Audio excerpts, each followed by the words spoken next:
la agrupación estudiantil Contracorriente, y más recientemente estamos lanzando el proyecto de la Juventud Anticapitalista, Socialista y Revolucionaria. En ese contexto pues queríamos abrir una reflexión acerca de el papel de la ciencia en la sociedad, la relación que tiene la teoría de Darwin con la teoría de Marx, o sea, la teoría que nos ayuda a entender la evolución con la teoría que nos ayuda a entender la historia o los procesos históricos, las transformaciones históricas. Entonces, bueno, con ese afán convocamos a esta charla. Les presento a la compañera Jimena. Ella es profesora en la Facultad de Ciencias Políticas y Sociales. Hizo la carrera de antropología y después hizo una maestría en filosofía. Entonces, bueno, ella se va a encargar de darnos la primera parte acerca de la relación entre la teoría de Darwin y la teoría de Marx. Después, pues, yo quería abrir una reflexión junto con ustedes de, bueno, el papel de la ciencia y nosotros como científicos, ¿no?, para la transformación de la sociedad.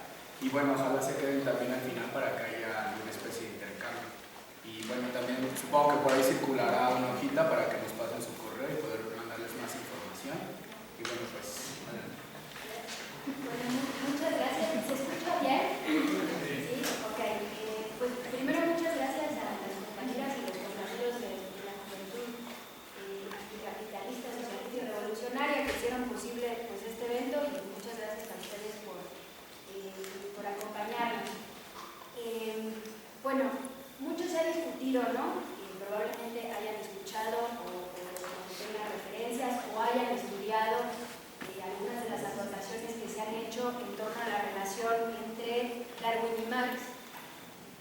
Sobre todo en la historiografía de la ciencia se ha discutido mucho, por ejemplo, que fueron contemporáneos, que Marx trató de dedicarle el Capital a Darwin.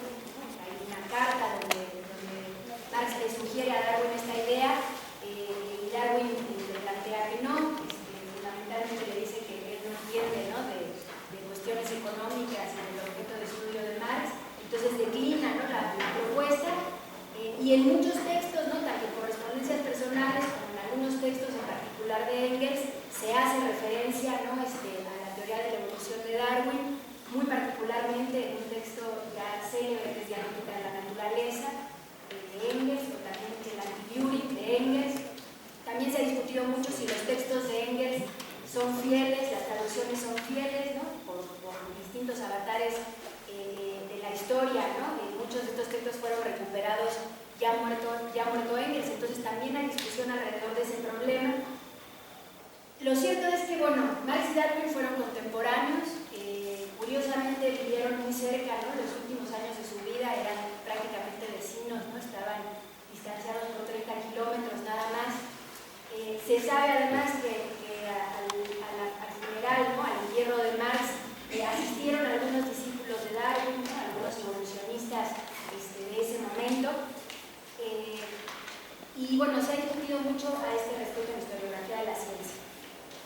Por otra parte, hilando más fino, no solo recuperando la anécdota histórica o la anécdota de trascendencia historiográfica, hilando más fino, historiadores y filósofos de la ciencia han intentado encontrar por distintas vías puntos de contacto entre la tradición marxista y la tradición evolucionista, y en muchos casos algunos autores plantean que es irrelevante, ¿no?, problematizar la relación teórica entre Marx y Darwin, y otros autores lo que plantean es que fundamentalmente los más férreos detractores del marxismo plantean o han bregado por demostrar que detrás de Marx, de Engels y de sus herederos habría una suerte de darwinismo social, ¿no?, que es una de las corrientes de pensamiento que se gestaron con el auge del darwinismo, primero en las ciencias biológicas y después que se extendió al conjunto del pensamiento occidental. Entonces, con más o menos sofisticación, el argumento, ¿no?, de estos sectores que intentan empalmar a Marx con una suerte de darwinismo social, lo que plantean es que la historia del desarrollo social en Marx estaría determinada por la lucha por la supervivencia del más apto frente a la relación inversamente proporcional entre el aumento tendencial de las poblaciones y el descenso exponencial de los recursos, ¿no? Una idea muy malthusiana y que esta idea estaría permeando el pensamiento marxista, ¿no? Yendo más lejos, y más recientemente, la llamada sociobiología, que ustedes probablemente conocen, hoy bastante desacreditada como tal en los medios académicos, pero nunca conjurada, ¿no? Producto de la hegemonía del reduccionismo biológico todavía imperante en algunos gremios, ¿no? Partía de la tesis de que somos máquinas de supervivencia, ¿no? Grosso modo, obviamente más sofisticadamente, pero grosso modo partía de la tesis de que somos máquinas de supervivencia, ¿no? Ciegamente programadas para preservar las moléculas egoístas conocidas como genes, donde se utiliza, o por lo menos esto es lo que han dicho los más férreos detractores de la sociobiología, se utiliza el darwinismo para reducirlo a una vulgar naturalización de las leyes del mercado capitalista y a la reducción de la evolución a las funciones de replicación justamente de los genes, ¿no? Contenidas en los ácidos nucleicos. Desde esta óptica, el comportamiento agresivo, el comportamiento egoísta, el comportamiento territorial, el comportamiento sexista, el racismo, en el ser humano serían el producto natural, ¿no? Del desarrollo de nuestra especie en su devenir evolutivo. Y bueno, esto permea, ¿no? En algunos casos algunas corrientes o algunos puntos de vista de la llamada sociobiología. Bueno, nada más lejos de la empresa marxista, que en realidad entrañaba el objetivo justamente de desnaturalizar las relaciones capitalistas, es decir, justificar que no son producto de procesos naturales, no son productos del ser humano esencial, sino que son productos del desarrollo. Las relaciones capitalistas son producto del desarrollo social.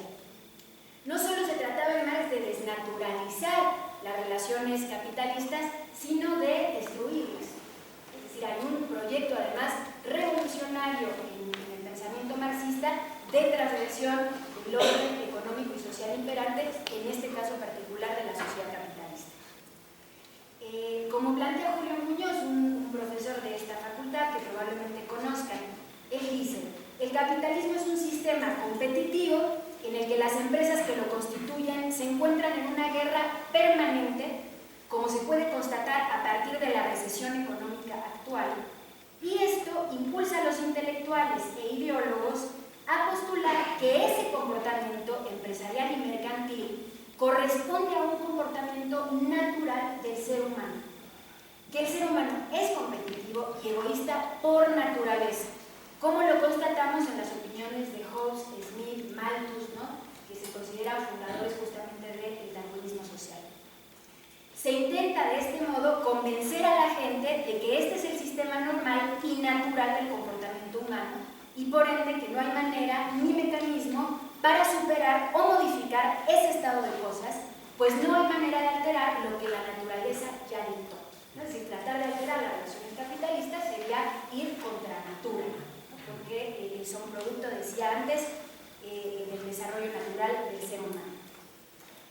Desde nuestro punto de vista, lo relevante en todo caso de la relación entre Marx y Darwin lo resumió Friedrich Engels justamente en su discurso frente a la tumba de Marx, en el discurso que da Engels en el entierro de Marx, al señalar dos cuestiones fundamentales. Decía Engels: del mismo modo en que Darwin descubrió la ley de la evolución de la naturaleza humana, Marx descubrió la ley de la evolución de la historia humana. Y Engels aquí trata de sintetizar cuáles son los empalmes de ambos pensamientos. Detrás de esta afirmación lo que hay es una lógica compartida, según nuestra lectura. No para emular, no para identificar, no para establecer una relación isomórfica entre lo social y lo natural, sino para pensar en los fenómenos tanto del llamado mundo natural como del mundo social y aprenderlos con H en su complejidad. Hay una lógica de pensamiento compartida en algunos puntos. Dicha lógica parte, sobre todo, de asumir dos puntos de partida, dos premisas fundamentales, por decirlo de algún modo, premisas filosóficas, porque detrás de toda teoría científica, en general, hay premisas filosóficas, aunque sean conscientes o inconscientes. ¿Cuáles son estas dos premisas? La primera, el materialismo como concepción del mundo y su dialéctica es la otra premisa, es decir, su movimiento, el movimiento del mundo. Aunque parece una obviedad en tiempos actuales, es menester decir que ambos autores fueron pensadores profundamente disruptivos en su época, justamente porque rompen con el pensamiento estático que les precedió. Pensamiento inmóvil, una concepción estatista del mundo que era lo que primaba. Dice un filósofo de la ciencia muy importante, que es Peter Rialton, lo siguiente: en contraste con el ideal contemplativo o especulativo de las élites intelectuales precapitalistas y las posibilidades duramente restringidas para la competencia y la innovación bajo los modos de producción feudales o dentro de las instituciones feudales como las primeras universidades, el surgimiento del capitalismo le da un ímpetu y una perspectiva enorme a la continuación de la investigación en formas que aumentan la posibilidad de recibir y responder a la retroalimentación causal a partir de los fenómenos naturales. Es decir, hay una relación compleja entre la emergencia del capitalismo y la forma en que la inteligencia de la época comienza a percibir el mundo. Y la emergencia capitalista abre las fronteras de la posibilidad de investigación científica en contraste, digamos, con la empiria, con el mundo natural. Estos, digamos, son para nosotros los puntos relevantes del tratado, los puntos que son atractivos discutir sobre Marx y Darwin. Ahora, tenemos que tener en cuenta que estamos hablando de dos teorías distintas que se ocupan de fenómenos distintos, ¿no? Darwin se está ocupando del desarrollo biológico del ser humano en su devenir evolutivo, Marx se está ocupando del desarrollo social del ser humano en su devenir histórico. Dejando hablar a Marx, ¿cuál es en términos generales la concepción de este mundo material, de este mundo en movimiento, desde el punto de vista de la historia humana? El de Marx es un materialismo no contemplativo. Es un materialismo no contemplativo deudor de una tradición que arrancó con Epicuro y con Lucrecio y que después es dialectizado por otros filósofos, particularmente Marx y Engels, pero también Darwin, ¿no? diría John Bellamy, que es también un filósofo de la ciencia. Sí, el materialismo de Epicuro va a ser dialectizado en Marx y en Engels. En Marx y en Engels, ¿a través de qué? A través de la síntesis que logran hacer entre el materialismo de Feuerbach y la dialéctica de Hegel. Que acuérdense que Hegel fue un filósofo fundamentalmente idealista, ¿no? Y hay una dialectización de este materialismo. En el caso de Darwin, hay una dialectización por una lógica intrínseca que está en la teoría evolutiva a la cual nos vamos a abocar posteriormente. Entonces, un enfoque dialéctico y materialista en el pensamiento biológico persiste, dirían algunos filósofos de la ciencia, hasta nuestros días. Por ejemplo, a través del concepto del metabolismo, que es un concepto que se ha discutido mucho en filosofía de la ciencia. Metabolismo es una categoría que se utilizó desde el siglo XIX con una función organísmica, es decir, para definir las características relacionales del organismo, para explicar lo que en las ciencias naturales de la época se entendía como intercambio material. Se trataba de describir en el siglo XIX el mundo de las relaciones que operan, insisto, al interior del organismo a nivel químico y a nivel fisiológico. Es de hecho una categoría que sigue siendo muy funcional para la biología actual y no me dejarán mentir. Ahora, esta forma de pensar en lo vivo, dicen algunos filósofos de la ciencia, se expande en nuestro siglo a escala ecológica. Es decir, trasciende al organismo, mucho más allá del organismo. Y esto permite que a nivel de medio ambiente podamos hablar hoy de flujos e intercambios energéticos complejos, es decir, intercambios materiales. Lo que pasa es que ahora integramos la cuestión energética como una cuestión fundamental. Por otro lado, el materialismo de Marx siempre, es decir, Marx nunca dejó de insertar su concepción dialéctica de la historia dentro de una más amplia historia natural. Y supo ver como nadie que las sociedades históricamente dadas, históricamente determinadas, debían ser entendidas precisamente en términos de intercambio material. Hoy introduciríamos, insisto, intercambio energético, a múltiples niveles, pero todos subsumibles bajo la dialéctica entre estos dos polos siempre tan referenciados y tan controversiales, hombre-naturaleza.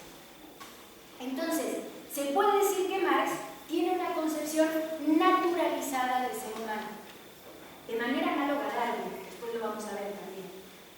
Una historia natural en Marx, una historia natural de nuestra especie, que hace referencia a su origen y devenir evolutivo. De hecho, es una condición previa ¿a qué? Es una condición previa al desarrollo ulterior del ser humano que haría referencia a su devenir histórico.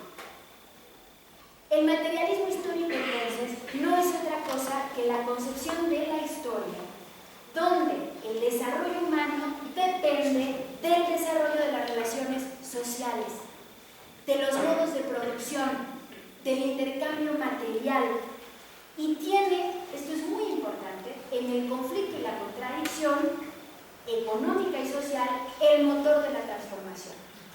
Es decir, en el materialismo histórico las sociedades no solo están constreñidas por el mundo material que genera sus condiciones de posibilidad, sino que además se mueven. Están en constante movimiento producto de distintas formas de contradicción que de hecho son contradicciones que de hecho pueden configurarse como motores de la transformación social y por ende de la transformación histórica. Entonces, el materialismo dialéctico el materialismo histórico bajo esta perspectiva se diferencia enormemente de las concepciones idealistas contra las que discutió en su época, que consideraban que la historia es el movimiento de qué. Porque Hegel consideraba que la historia era movimiento. Lo que pasa es que era el movimiento efectivamente de nociones abstractas, inmutables, como el espíritu, como la razón, como la cultura, como las instituciones. En su prólogo a la contribución a la crítica de la economía política, Marx planteaba justamente los fundamentos de esta concepción materialista de la historia. Allí afirmaba lo siguiente, cito: tanto las relaciones jurídicas como las formas de Estado no pueden comprenderse por sí mismas ni por la llamada evolución general del espíritu humano, sino que, por el contrario, radican en las condiciones materiales de vida cuyo conjunto resume Hegel, siguiendo el precedente de los ingleses y franceses del siglo XVIII bajo el nombre de sociedad civil, y que la anatomía de la sociedad civil hay que buscarla en la economía política. ¿No? Está definiendo las bases de esta concepción de la historia. Luego de esta crítica a las formas previas de interpretar la historia, porque está discutiendo directamente con el idealismo, sostiene que, cito, en la producción social de su vida, los hombres establecen determinadas relaciones necesarias e independientes de su voluntad, relaciones de producción que corresponden a una fase determinada de desarrollo de sus fuerzas productivas materiales. Hablando de estas constricciones, estas condiciones de posibilidad de las cuales habla Marx. El conjunto de estas relaciones de producción forma lo que en Marx sería la estructura económica, la base social sobre la que se levanta la superestructura jurídica y política. El modo de producción en Marx, de algún modo, condiciona el proceso de la vida social, política y espiritual en general. No es, dice Marx, la conciencia del hombre la que determina su ser en primera instancia. Por el contrario, es el ser social el que determina la conciencia. Justamente estas definiciones, que han sido leídas parcialmente por los analistas de Marx y fundamentalmente por sus detractores, es que se dice que el marxismo considera que toda idea, todo lo que ocurre en el mundo de la superestructura, en la jurisprudencia, en el derecho, en el arte de las ideas, vendría entonces necesaria y mecánicamente de las condiciones materiales. Nuevamente, nada más alejado de la realidad. La determinación marxista, esta determinación del mundo material, se basa en el postulado de que los acontecimientos no son accidentales y de que el desarrollo histórico sigue determinadas leyes tendenciales. Es decir, el ser humano siempre estará constreñido por sus condiciones materiales. Pero la agencia humana se vuelve enormemente importante en el pensamiento marxista. ¿Por qué? Porque la agencia humana no sigue un libreto establecido. Más similar a la actuación de un autómata sería esto. Entre estas absolutizaciones podemos considerar, por ejemplo, los manuales de economía del Diamant soviético, que fue la forma de popularizar el marxismo del estalinismo, y nada más lejos del marxismo. ¿Por qué decimos que la agencia humana es fundamental en Marx? Porque si no, no habría hecho una teoría de la revolución. No habría planteado la necesidad de organizarse políticamente para hacer la revolución. Si todo es, si el ser humano está bajo el yugo de las condiciones materiales permanentemente y su agencia no tiene ningún rol, no tiene ningún sentido pensar en que se puede transformar el mundo de manera consciente, voluntaria y de manera revolucionaria. Por ejemplo, en los Grundrisse, Marx dice: la dialéctica de los conceptos de fuerzas productivas y relaciones de producción, una dialéctica cuyos límites habrá que definir y que no suprime la diferencia real. Y en el mismo sentido decía: cuando se estudian las transformaciones hay que distinguir siempre entre los cambios materiales ocurridos en las condiciones económicas y que pueden apreciarse con la exactitud propia de las ciencias naturales y las formas jurídicas, políticas, religiosas, artísticas o filosóficas, las formas ideológicas en que los hombres adquieren conciencia de este conflicto, el conflicto de las bases materiales, y luchan por resolverlo, ¿no? Lo cual está dando una prominencia enorme a la agencia humana. Es así que Marx establece una distinción profunda, incluso esto es metodológico, entre los cambios estructurales respecto de los procesos en la superestructura política. Y esta es la base para explicar la determinación impuesta por las bases materiales que se debe expresar en el terreno político y social como determinación en última instancia. No es un determinismo absoluto, no es un determinismo mecánico, en realidad es un determinismo que constriñe, que condiciona. Bueno, por ejemplo, si consideramos la crisis económica actual, en realidad no sabemos a priori los procesos sociales y políticos que se van a desencadenar con la depresión económica internacional, sino que estos pueden seguir diversos cauces a partir de qué, pues a partir de la agencia humana, de las distintas alternativas que tomen las clases en público, ¿no? Es decir, pensemos en la Unión Europea, ¿no? Los gobiernos están haciendo un gran intento por imponer los planes de austeridad, pero no lo pueden hacer por fuera de la voluntad de los trabajadores y los sectores populares que en Europa están resistiendo esos planes de austeridad. Esto nos remite al manifiesto comunista, donde Marx afirma que la historia es la historia de la lucha de clases. Y si se fijan, siempre hay esta tensión. Unos dicen, no, Marx dice que la historia es la historia de los modos de producción. No, Marx dice que la historia es la historia de la lucha de clases. No, la historia es la historia de los modos de producción y la historia de la lucha de clases. Y es en el terreno de la lucha de clases donde la voluntad humana libra sus grandes gestas, desarrolla su propia espontaneidad, desarrolla su propia creatividad. Entonces, sintetizando, si la estructura económica impone límites y determinaciones, la concreción de los procesos históricos y sociales, la resolución de las disyuntivas, la emergencia de contingencias dependen de la acción de los seres humanos. Y esto es la base del pensamiento marxista en su concepción de la historia. Y entonces decimos, ¿y Darwin qué tiene que ver? Ya establecimos al principio algunas analogías que tienen que ver con la dialéctica, que es movimiento, y con el mundo material. Bueno, habla Darwin. Como saben ustedes, el genetista ruso Teodosij Dobzhansky afirmó al sentenciar esta frase seguramente amplia conocida, no sé si comprendida por muchos, pero sí conocida por muchos, que dice que la biología tendría que ser vista a través del prisma revolución a partir de que se enunciaron por primera vez los fundamentos centrales de la teoría evolutiva en 1858, ¿no?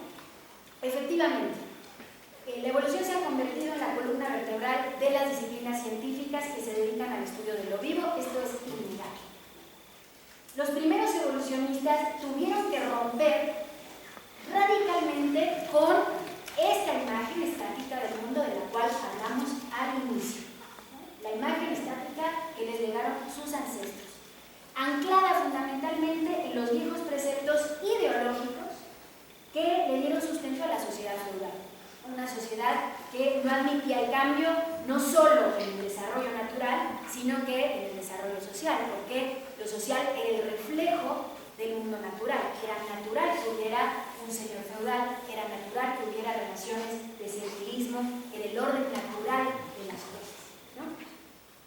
Va a ser en el siglo XIX donde las ciencias biológicas se van a ver sacudidas por la idea simple. Dicen que el siglo XIX es el siglo de las ciencias biológicas. Yo creo que el XXI ahí se está peleando, ¿no? con la física, pero en el siglo XIX las ciencias biológicas se van a ver sacudidas por una idea simple pero revulsiva. Esta idea implica que los organismos, incluido el ser humano, son entidades en constante transformación y que el relato del mundo biótico cuenta su propia historia, una sucesión de hechos articulados por una forma especial de organización de la materia que es la vida. Se le da al ser humano y a todos los organismos vivos historicidad. Y si se le da historicidad, se abre la puerta para darle ¿qué? Darle cambio, movimiento, darle posibilidad de transformarse. ¿Ok? Entonces, a partir de entonces, los antes naturalistas, ahora biólogos, se han dividido, grosso modo, en torno a dos grandes concepciones del mundo natural. Una concepción que defiende la estabilidad biológica y otra que da cuenta del cambio. Y vamos a ver por qué hay tensiones entre estas dos concepciones. Desde nuestro punto de vista, la segunda concepción, la que da cuenta del cambio, está amparada, consciente o inconscientemente, en la idea de que para explicar la existencia y el desarrollo de la variabilidad biológica es fundamental asumir una concepción dialéctica del mundo. Ojo, no estamos diciendo que es marxismo, estamos diciendo una concepción dialéctica que integra el movimiento como lógica de transformación. ¿Ok? Y así, en este contexto es que surge la teoría del origen de las especies por selección natural. Bueno, es en 1859, seguramente ustedes lo sabrán, el naturalista inglés Charles Darwin publica El origen de las especies a propósito de una pregunta que años antes había consternado a otros sabios de la época, ¿no? Darwin no es el primero. ¿Cómo es posible que tan distintos organismos se desenvuelvan en diversos entornos de manera tan creativa y tan eficaz? ¿Cómo pasa eso? Como hay tal variabilidad biológica, y además esta variabilidad implica que los organismos recurran a mecanismos tan creativos que les permite sobrevivir. Por ejemplo, ¿no? Un ejemplo clásico para aquellos que no son biólogos. Las cactáceas, ¿no? Una variedad vegetal, viven en lugares muy áridos, utilizan diversas estrategias para preservar la poca agua que pueden absorber, ¿no? Y lo hacen de manera muy eficaz. Algunos insectos, ustedes saben, son presa fácil de arañas y otros predadores, así que su aspecto asemeja la corteza de un árbol o una hoja para que se puedan esconder. Bueno, ya ni qué decir de mecanismos evolutivos más sofisticados, como el pico de un pelícano para la pesca, etc. Bueno, Darwin, al mismo tiempo que su colega y paisano, ¿no? Alfred Russel Wallace, al cual siempre hay que mencionar porque es prácticamente coautor, ¿no? Había llegado a una conclusión a partir de la lectura, efectivamente, del economista inglés Thomas Malthus, como ustedes saben. Este último, en su ensayo sobre el principio de población, escrito en 1798, sostiene que el comportamiento demográfico, la defunción infantil en primer lugar, está constreñido por distintas variables. La escasez de alimentos, la guerra, las enfermedades. Se desarrolla así en el comportamiento de las poblaciones una verdadera lucha por la existencia que mantiene bajo control el crecimiento poblacional, ¿no?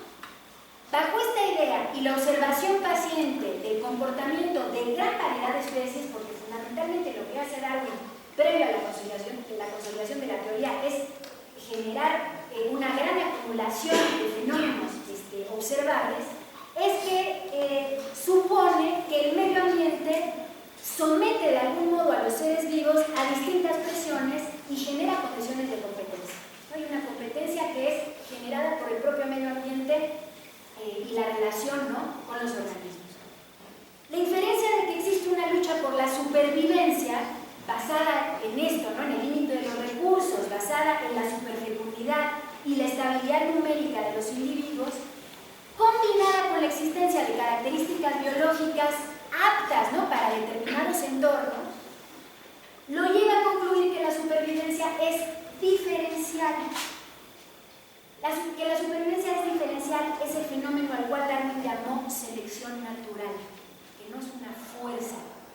Se implica que la supervivencia es diferencial. Algunos organismos sobreviven, otros no. Fenómeno al cual Darwin, insisto, le llama selección natural. Es decir, no todos los organismos sobreviven, solo aquellos cuya estructura biológica les permite adaptarse a su medio. Y Darwin atina a plantear que existen variaciones dadas por el azar. Esto es muy importante. Es decir, se introduce el problema de la contingencia a la elaboración de la teoría evolutiva. Hay variaciones, no sabemos qué tipo de variaciones, dadas por el azar, que además de proveer ventajas adaptativas a los organismos, pueden ser heredadas, pueden ser transmitidas de generación en generación. De estos dos conceptos, de la selección natural y de la transmisión hereditaria, se desprende la teoría evolutiva que, según Darwin, se va a dar en forma copiosa. ¿Qué quiere decir copiosa? Va a generar gran variabilidad. Va a ser gradual. ¿Qué quiere decir gradual? Que dichas variaciones van a ser fijadas por selección natural y heredadas de forma lenta y paulatina y no direccionadas. Es decir, no hay diseños biológicos predeterminados, sino que son diseños emergentes que van surgiendo de la relación de los organismos con el medio.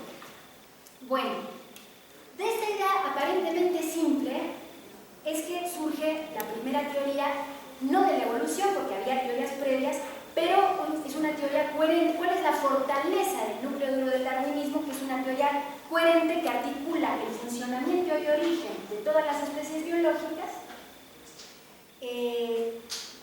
con algunas premisas muy específicas que les voy a dar puntualmente. Premisas generales. Que en el mundo biológico existe un proceso ininterrumpido y gradual de variabilidad que se da de manera azarosa. Dicha variabilidad es transmitida de generación tras generación, es decir, es hereditaria. Primera premisa. Segunda premisa. Las especies, sin embargo, están sometidas a las presiones del entorno, en donde hay una desproporción entre la escasez de los recursos y el crecimiento de las poblaciones. ¿No? Esto es un hecho. Hay una presión del ambiente sobre las poblaciones, sobre los organismos. Esta desproporción deviene en la lucha por la existencia de la cual solo salen avante aquellas variedades mejor adaptadas a las condiciones que impone el medio. Dichas variedades son seleccionadas por la naturaleza y preservadas a través de la herencia generación tras generación. Esto más o menos articula el núcleo duro del darwinismo. ¿Por qué fue tan revulsiva esta idea? ¿Por qué fue tan disruptiva? En primer lugar, porque está compitiendo contra el dogma, contra otra teoría, no proveniente de la ciencia, sino proveniente de la religión, sobre el origen fundamentalmente del hombre, pero también el origen del universo, el origen de la Tierra, etcétera, etcétera. Y se va a suscitar una de las más importantes controversias en la historia de la ciencia, ¿no? Definitivamente. ¿Contra qué discute implícitamente la teoría de Darwin? Contra el creacionismo, que grosso modo tiene sus propias premisas. ¿Cuáles son estas premisas? Primero, el mundo fue creado por Dios y con él todos los organismos y especies que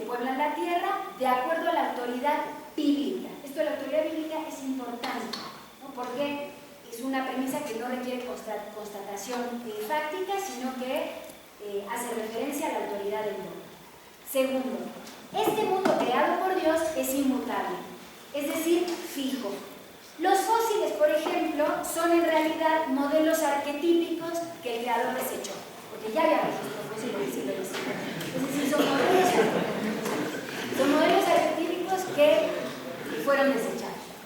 En este contexto, el ser humano es la máxima obra de la creación divina y ocupa un lugar de supremacía en la escala natural o la escala de los seres. La escala de los seres es más o menos el árbol genealógico que construye, no genealógico, el árbol de la larga cadena de los seres que construye el creacionismo, ¿no?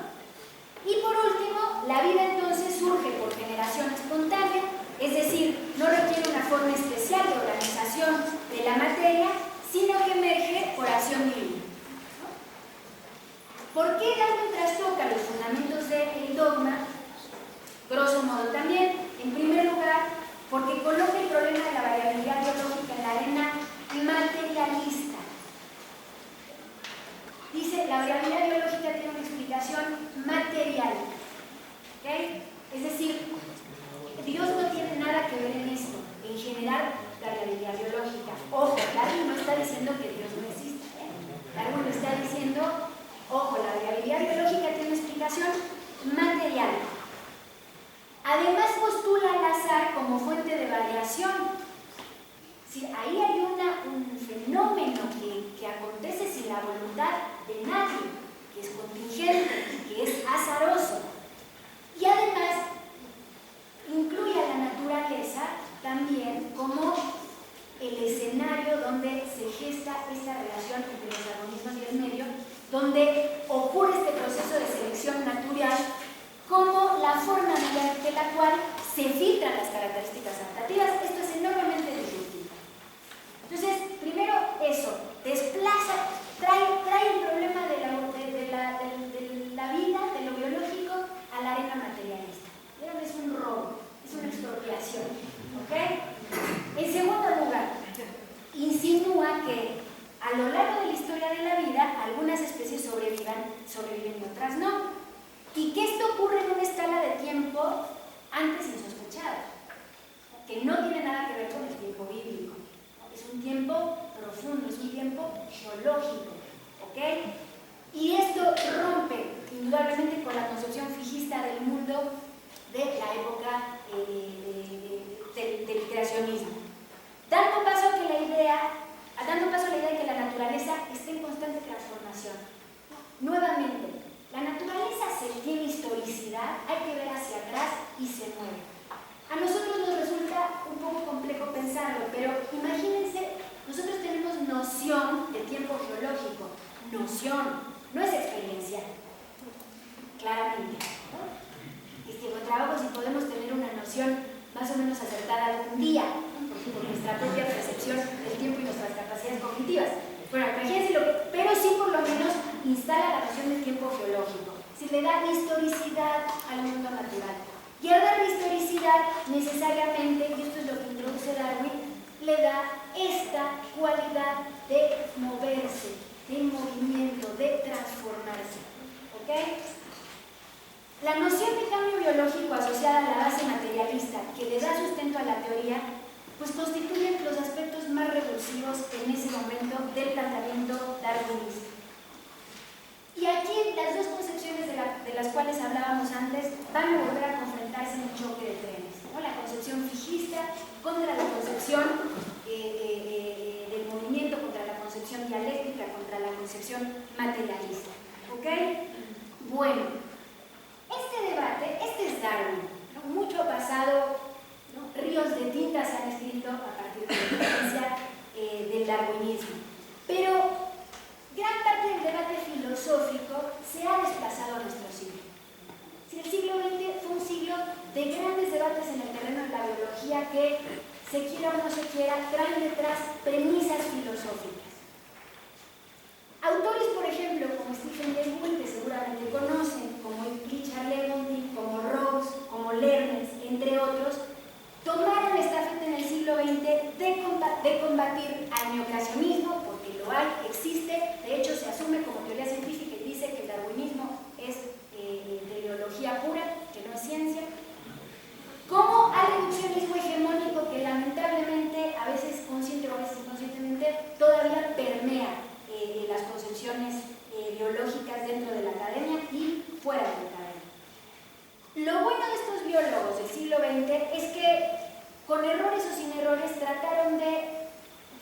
problematizar al propio Darwin, ¿no? De integrarlo críticamente a una concepción dialéctica. Rápidamente, ¿qué pasa con la teoría evolutiva?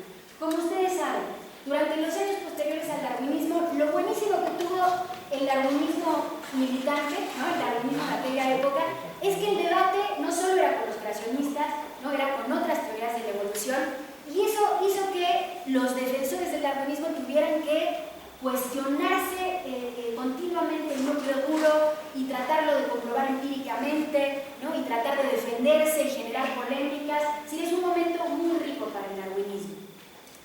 Lo que pasa es que, bueno, hay muchos militantes darwinistas de la época: Arthur Thomson, Asa Gray, Thomas Henry Huxley, uno de los más famosos, que van a poner inmensos esfuerzos por defender el darwinismo. Entonces, mientras navega contracorriente, y esto pasa mucho en la historia de la ciencia, el darwinismo se hace fuerte, porque tiene que estar problematizado, ¿no? Permanentemente, ¿no? Es lo que pasa un poco con las vanguardias artísticas. En tanto son rechazadas, son creativas, disruptivas, contestatarias. Una vez que las integraron, ya dejaron de ser vanguardias. Bueno, entonces, para principios de la década del 40, se consolida al interior de la biología la llamada teoría sintética de la evolución, defendida por importantes biólogos, genetistas, matemáticos, estadistas, el propio Dobzhansky, Nair, Stebbins, Haldane, Huxley, Simpson, Fisher, una generación de biólogos que hizo un intento enorme por integrar en una sola teoría el núcleo duro del darwinismo y los avances en la genética mendeliana, que había sido muy tortuosamente integrada a la teoría evolutiva. Para el paradigma neodarwinista, que se conoce como la teoría sintética, resumidamente, la evolución se trata de un proceso gradual en donde la variabilidad genética genera cambios adaptativos fijados por selección natural. Es decir, se integra el conocimiento de lo que ahora llamamos genes, ¿no? Al proceso de variación azarosa, adaptación y selección natural. ¿Cuál es el problema? Que si bien el surgimiento de la síntesis fue un enorme paso de la integración de la genética al darwinismo, la misma se convirtió a la larga en una camisa de fuerza para la propia teoría evolutiva.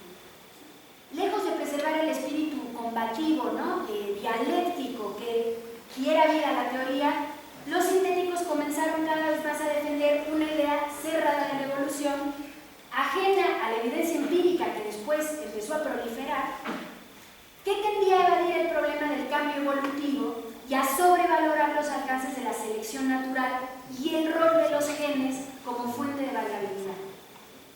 Entonces, frente al endurecimiento, muchos autores lo llaman así, frente al endurecimiento de la síntesis, de la teoría sintética, un conjunto de biólogos comienzan a apelar a la dialéctica y a la constatación empírica para mantener viva la teoría evolutiva.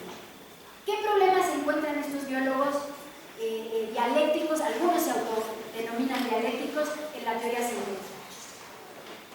Una de las cuestiones que preocupaban al propio Darwin es que si la evaluación es gradual, como él sostenía, el registro fósil debería contar con organismos intermedios, ¿no? Es decir, con formas biológicas que en la cadena evolutiva estarían situadas entre especie y especie, a manera de eslabones, ¿ok?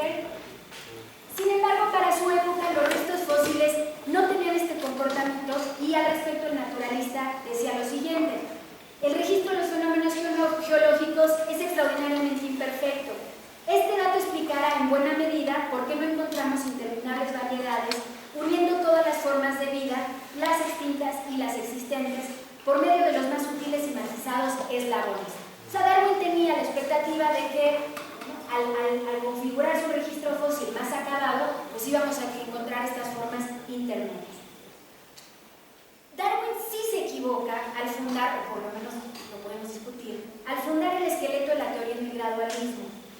Aunque durante décadas el mismo no haya sido cuestionado, sí hay muchos elementos que de hecho ya se asumen como hechos que cuestionan el gradualismo. Pero es hasta principios de la década del 80 que dos paleontólogos, ¿no? Stephen Jay Gould, del cual ya les hablé, y Niall Selvidge, desafían este aspecto del darwinismo y proponen una reinterpretación crítica del registro fósil. Según Gould y Eldredge, la ausencia de formas intermedias en la secuencia fósil no se debe a la imperfección del registro, sino al comportamiento que de hecho tiene la evolución. ¿Qué dicen sintéticamente estos autores? La evolución efectivamente puede pasar por periodos gradualistas, puede pasar por periodos de variaciones acumuladas que van generando pequeñas transformaciones.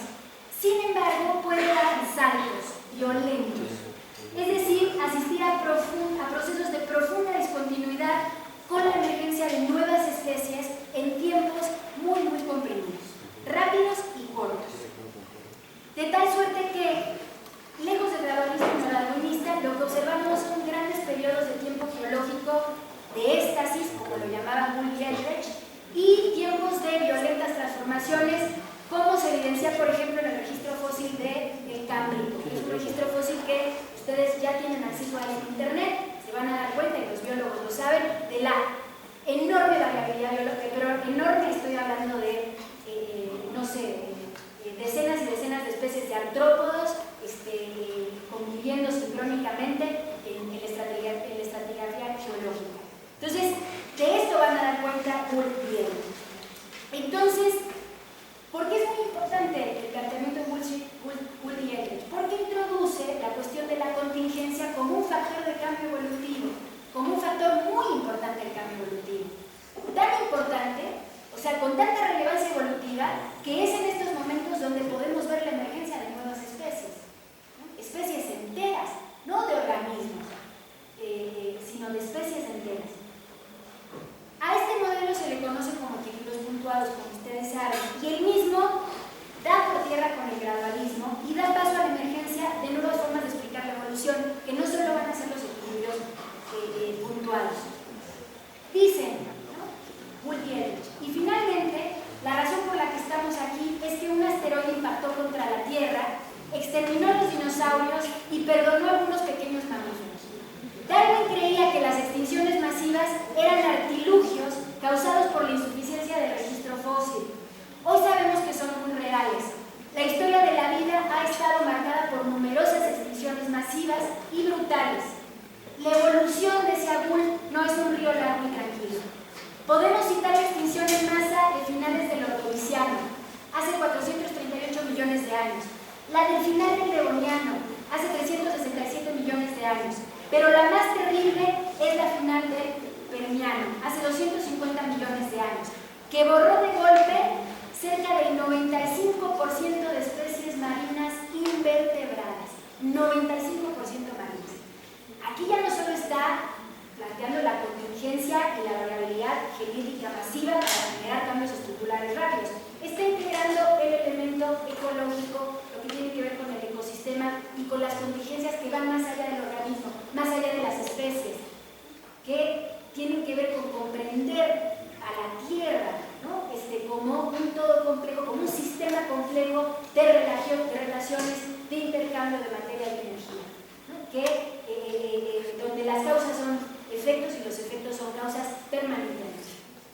Esta es una forma de interpretar, por ejemplo, el registro fósil. Entonces, esta lógica, como ustedes saben, y ya me voy a las conclusiones porque si no se me van a aburrir, pero esta lógica abre nuevas formas de entender la evolución. Nuevas formas que, por ejemplo, hoy se está discutiendo